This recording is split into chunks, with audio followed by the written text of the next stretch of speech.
What up, Long Beach? Welcome back to the 562.org. It's Tyler, and this cross-country video is brought to you by Naples Rib Company, currently open for outdoor dining or takeout orders.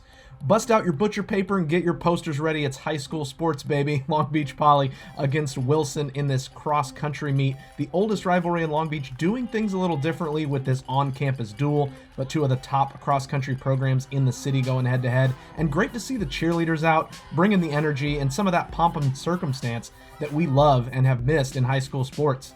We go straight to the boys race. This is the first race for the Jackrabbits this year. Wilson, looking to improve from last week's run at Milliken, and junior Nico Colchico got out faster in this race than he did last week, and he was leading a pack of runners that really stayed together for much of this race. They were for sure bunched up at the top, and it's just so cool to see the kids running through the quad like this. I mean, Wilson opened 95 years ago, and this part of campus isn't often used for athletic competition, so just kind of really cool views to take in this one.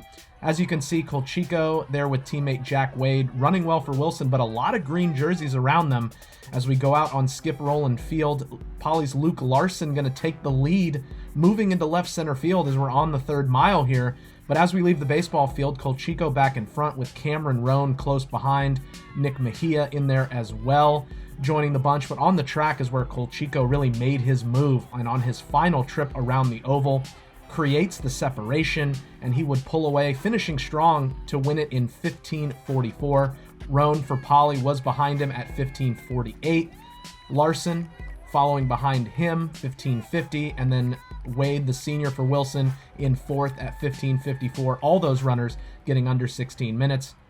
Poly had 7 of the top 9 finishers, a strong team effort as Mejia comes in and Brandon Perry as they go 5 and 6 for the Jackrabbits. Kyle Johnson 7th, Jaden Rufo in 8th, Mason Lindsay 9th, holding off Guillermo Aguirre in 10th for Wilson. Now let's move over to the girls' race. The reigning Moore League champion Camille Lindsay getting her first competitive race of the year, going up against a very young Wilson squad. A lot of freshmen getting their first home meet in this one. And from the jump, the sophomore Lindsay made it very clear that she was running her own race. As you can see, this is still just in the first part of the race on the oval as she's pulling out quite a lead and going on the campus portion of the course. A lot of green jerseys behind her in that chase pack, who for Wilson would step up and break that up. Towards the end of the first mile, Poly's Maylee Quinn and Evelyn Lujan Hernandez start to separate themselves from the rest of the group.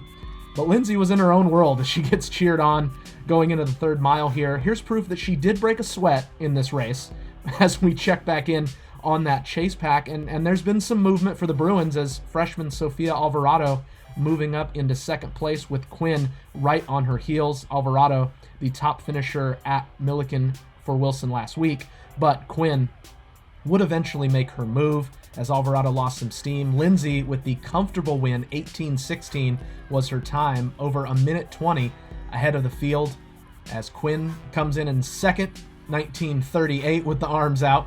She's followed by Alvarado for the Bruins in 19:52. She shaved 46 seconds off her time last week as Alexa Bryson catches her teammate Lujan Hernandez in a race for fourth.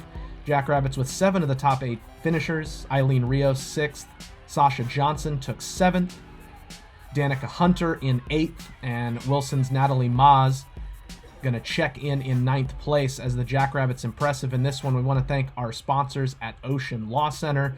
And be sure to circle your calendars for Wednesday, March 10th. That's Poly versus Milliken, a highly anticipated dual meet with Moore League title implications. That should be a fun one. You want coverage of that as well as everything else local cross country. Got to keep it locked right here at the 562.